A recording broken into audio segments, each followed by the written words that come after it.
Kindly follow this page. Storyline divides into two main parts. There's chapters 1 through 11, which tell the story of God and the whole world. And then there's chapters 12 through 50, which zoom in and tell the story of God and just one man, Abraham, and then his family. And these two parts are connected by a hinge story at the beginning of chapter 12.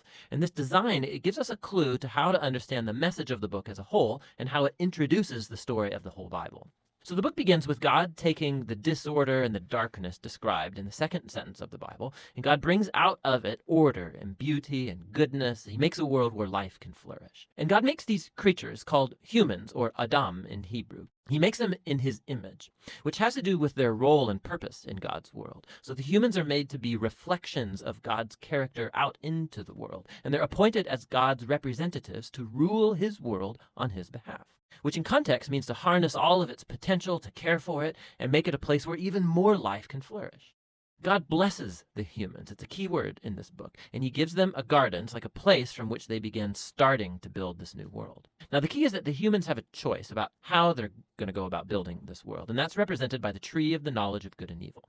Up till now, God has provided and defined what is good and what is not good. But now God is giving the humans the dignity and the freedom of a choice. Are they going to trust God's definition of good and evil, or are they going to seize autonomy and define good and evil for themselves? And the stakes are really high.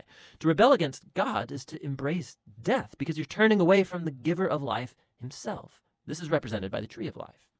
And so in chapter 3, a mysterious figure, a snake, enters into the story. The snake's given no introduction other than it's a creature that God made. And it becomes clear that it's a creature in rebellion against God, and it wants to lead the humans into rebellion and their death. The snake tells a different story about the tree and the choice. It says that seizing the knowledge of good and evil are not going to bring death, that it's actually the way to life and becoming like God themselves. Now, the irony of this is tragic, because we know the humans, they're already like God. They were made to reflect God's image. But instead of trusting God, the humans seize autonomy, they take the knowledge of good and evil for themselves, and in an instant, the whole story spirals out of control. The first casualty is human relationships. The man and the woman, they suddenly realize how vulnerable they are. Now, they can't even trust each other. And so they make clothes and they hide their bodies from one another.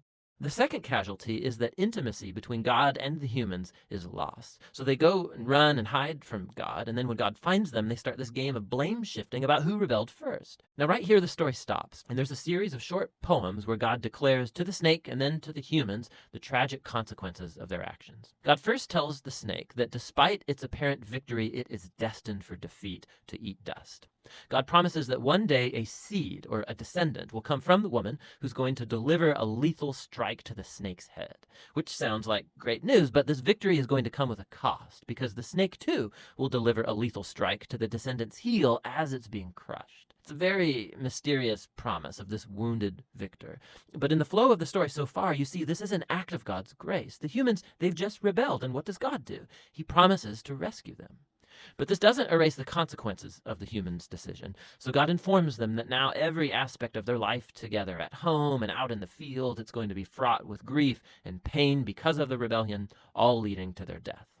From here, the story then spirals downward. Chapters 3 through 11, they trace the widening ripple effect of the rebellion and of human relationships fracturing at every level. So there's a story about two brothers, Cain and Abel. Cain's so jealous of his brother that he wants to murder him. And God warns him not to give in to the temptation, but he does anyway. He murders him in the field. So Cain then goes on to build a city where violence and oppression reign. And this is all epitomized in the story of Lamech. He's the first man in the Bible to have more than one wife. He's accumulating them like property. And then he goes on to sing a short song about how he's more violent and vengeful than Cain ever was.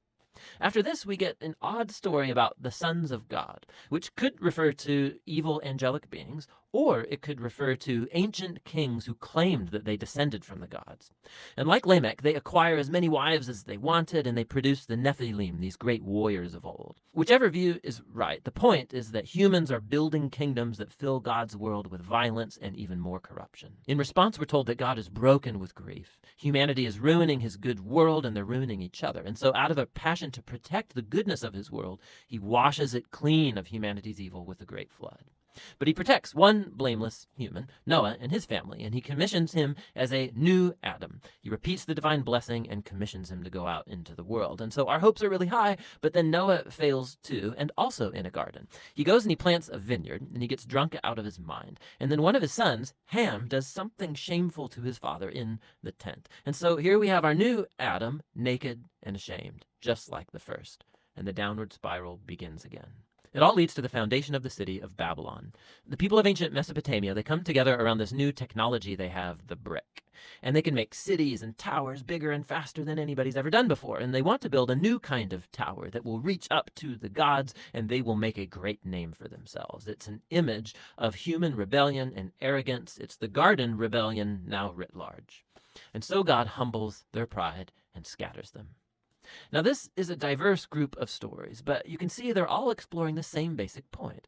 God keeps giving humans the chance to do the right thing with his world, and humans keep ruining it.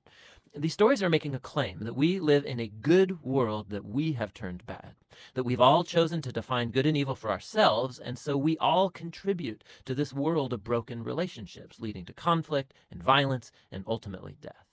But there's hope. God promised that one day a descendant would come, the wounded victor who will defeat evil at its source. And so despite humanity's evil, God is determined to bless and rescue his world. And so the big question, of course, is what is God going to do? And the next story, The Hinge, offers the answer. But for now, that's what Genesis 1 through 11 is all about.